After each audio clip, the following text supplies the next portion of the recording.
Welcome back to another episode of Sal and Pals Go to the Movies. This is another Throwback Thursday review, and I'm here with my friend Touly. Say hi, Touly.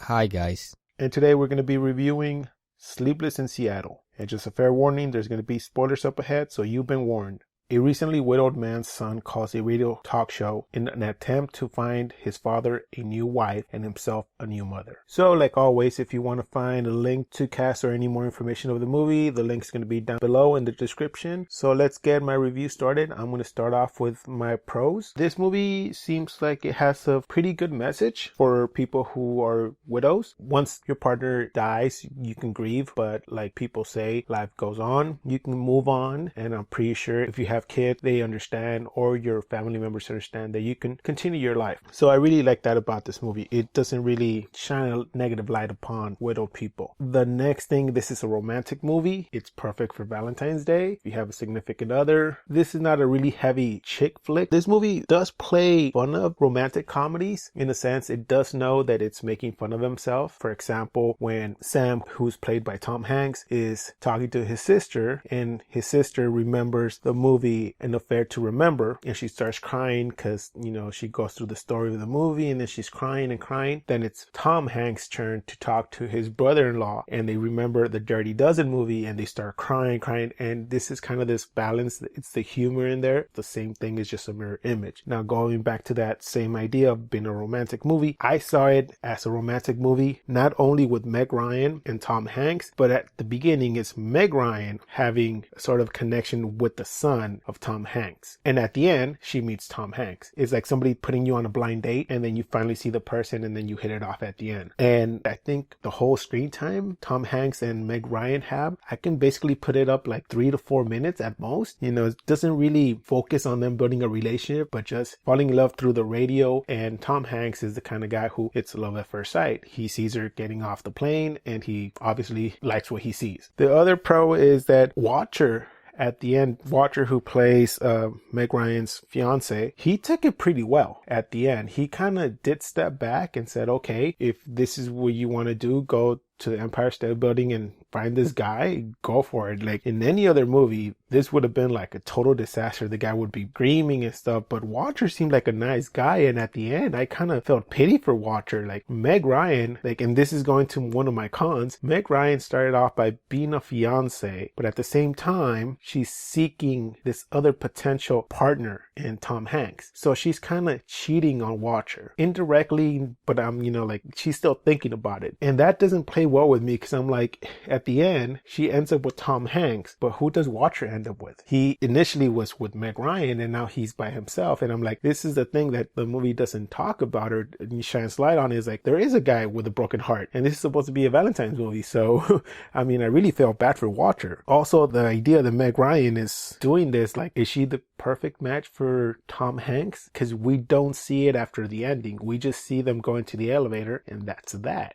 So that's leading me into my cons. Now, I felt like Tom Hanks needed more dates to validate the magic feeling that he got when he saw Meg Ryan come off the plane. Also, I would have liked it if Jonah, Tom Hanks' son in the movie, would have become more frustrated, and that would have led him to go on the flight to New York. Him getting frustrated because his dad's going on dates and he doesn't approve of the women, but he likes Annie because of the letter. All this needed to be validated, and with the length of the movie being almost an hour and 40 something, I think they could have included that in the movie.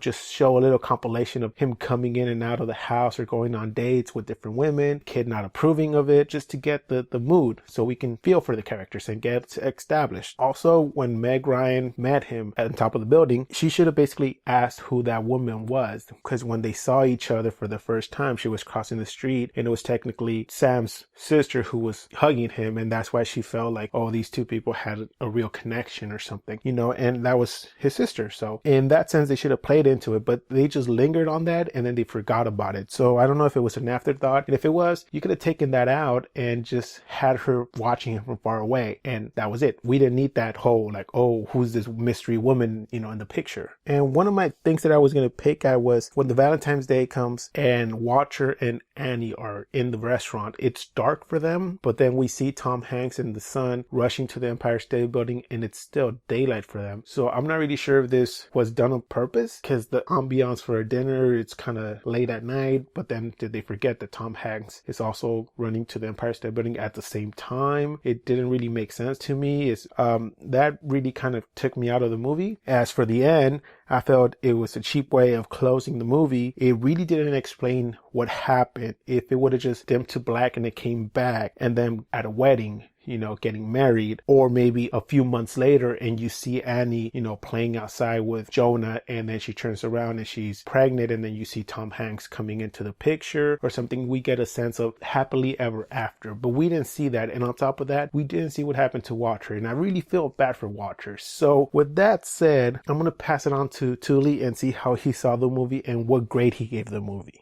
So going off with what Sal said, I do agree with a lot of points he made in relationship to some of the cons of the film, but as Sal does, I'm going to start with some of the things I did like about the film. I did like some of the messages that were in this film. Sal mentioned concepts about losing a loved one and how you can learn to love again and people will be all right with that. And then there was also this notion of destiny, that if you were meant to be with somebody else, and how would you go about, in a way, achieving that? And then there was also this notion of where one of the resistances that was preventing Tom Hanks' character and Meg Ryan's character from getting together was distance. And, there's stories about, long distance relationship, but I guess in this sense, it's more about the amount of ground that needed to be traveled in order for one of the characters to get to the other. And this was the point that Tom Hanks' character Sam was making to his son Jonah whenever he questioned about the lady who Jonah was bringing to his attention. Like, this lady's here in America. Do you know where this is at? Do you know how far this is from where we're at? Let's just keep the choice of women here to the city of Seattle or something. In terms of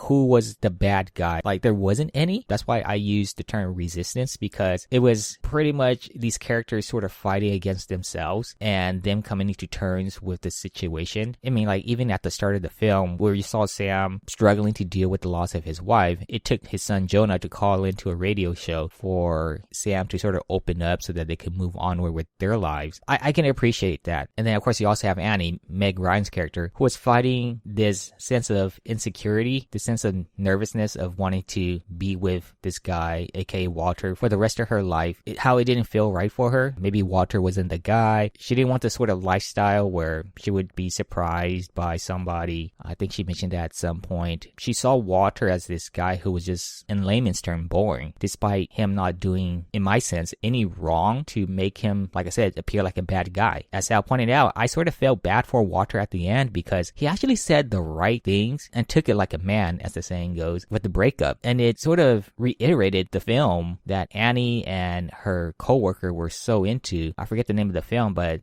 how Walter handled it, it really speaks true to that film in a way where Walter took a step back and he was saying, let's take the concept of love out of our relationship right now and let's just look at this situation. And Walter was able to accept the situation for what it was. He didn't react in any extreme manner. He didn't show any anger. He might have shown, a sense of disappointment, but it's understandable in the way he handled it. I think, to me, out of all the characters in this film, I think it was Walter who I genuinely felt sorry for at the end. And then Annie's character, the way she handled that situation, it didn't quite sit well with me because of the things she had done up to that point. For her to end that relationship with Walter by saying, I don't deserve you, I would have just liked it better if she just apologized, say, I'm sorry, and then they go the separate way. I was hoping that Annie would have handled that situation a lot better, even though it did come off as seeing that the breakup was mutual, but to me, it didn't appear that way. Another thing that I wanted to point out was the romantic/comedy aspects to this film. At times, it felt kind of overdosed with the comedy aspect. There wasn't a good balance between the two, and I guess it had to do with how they were implementing these sort of comedy scenes into the film, that I forgot that it was a romantic film. And I think it was maybe the background music at times where they would insert it and you feel that, oh, this part is supposed to be funny or whatever. If the film was just able to blend in these amusing scenes rather than just calling it out right at me, I think I would have appreciated the comedy aspects of the film a bit more. Even though this was a film that was about how Sam and Annie got together, I think the X factor in all of this was Jonah, the son. And at first, I appreciated the son for what he was trying to do for his father, trying to be the person to mend the wound, per se, again, by calling into the radio show and trying to get the two of them back on the same page. And throughout the film, we see how much Tom Hanks' character loved his son. But to me, like, a lot of the things really fell upon Jonah's lap, the son. Like, what he did was the ultimate X factor and how Sam and Annie got together. And the fact that he didn't give Victoria a chance, I'm okay with that, but it's the way they handle it. Because the letter that he read, Annie's letter that is, he brought it up to his father's attention right before Sam was going to go on the date with Victoria. The sequence in which this happens makes me feel that Jonah will never accept any other lady from that point onward because he had read that letter. And then anything that annoys Jonah from the perspective of whom,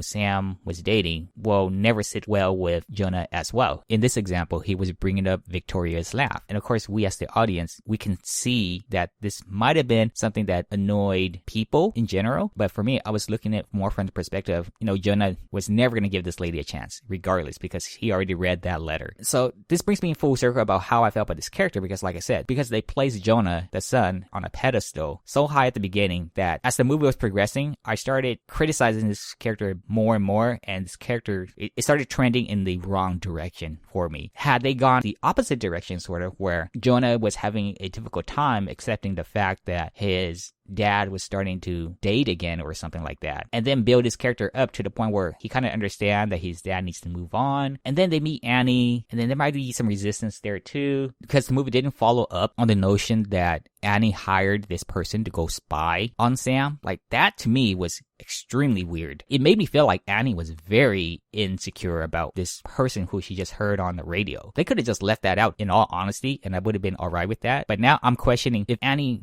her character was so based on this fact of destiny and the signs that she was getting. I wouldn't expect her character to do this sort of thing where she went and hired somebody to spy on this person. Like, if she really felt that this was destiny or whatever, she would have just gone out and saw it for herself instead of hiring somebody. Which, to me, they could have used this as some sort of driving force to prevent Sam and her from getting together. Because what if Sam had found out that she did this, right? She was the one who was behind this person spying on his family, him and his son. And you know how much Sam loves his son. You could sort of see where a conflict could derive from that. And then they could use that as a driving force to sort of mend later between Sam and Annie. I would say the film was okay. I definitely would put other romantic / comedy films above this one. Movies like 50 First Dates, another film that Meg Ryan was in, When Harry Met Sally. I guess it's more romantic than comedy, but Pretty Woman, Forgetting Sarah Marshall. Those films, I wouldn't say I loved them, but having watched those, I could say I enjoyed watching it, like from start to finish. It was great. But this film, I was like, it was alright, but that's it. Like, there was no follow-up. I want to give this film a 6 out of 10, but a part of me, again, based on what I've said about a couple of the characters and the setups, the sort of potential that left on the plate that didn't follow up on, or just leaving me questioning why these things were put in the film, I'm gonna have to give this film a 5.5 out of 10.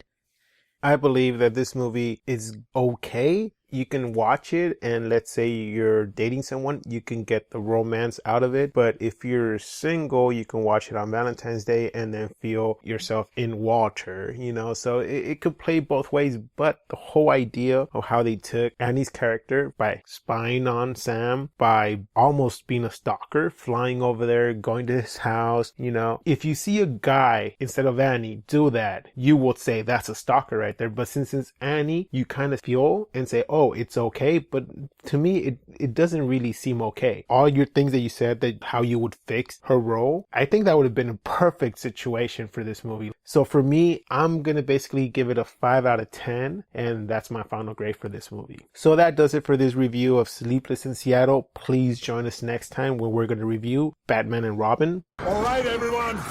Chill. Please like, comment, and subscribe. You can find our social media links below. And like always, keep watching movies.